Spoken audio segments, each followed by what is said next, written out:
Sa totoo lang po, yung contractor na yan po ang lowest mammal or the lowest in the totem pole. Utusan po nilang lahat yan. Pag sinabi nilang 10%, 10% bibigay niyan. Pag sinabi nilang 50%, 50% ang bibigay niyan. So, hindi ho yan ang mastermind. Ang mastermind dyan, kung sino may hawak ng pondo at may control dun sa district engineer. Sino ba yon? Sino? Hindi nga, anong pwestong buhaya? Congressman.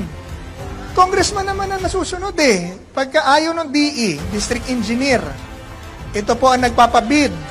Ito ang nagde-design, ito nagpapabid. Sila nag-check, supervise. Pero pag hindi sumusunod, yung district engineer do sa congressman, papalitan yan. Sino naglalabas ng pondo? Sino nagdadala ng pondo? Congressman din. So, sino ang powerful? Yung contractor, yung congressman, o DE? Yung congressman. Pero huwag ka magsasalita masama sa congressman, tatawagin ka sa Quadcom.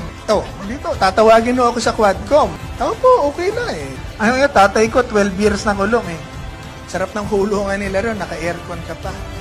At pag kinulong po nila ako for doing what is right, I will consider that as a chip on my shoulder because totoo ang ginawa ko.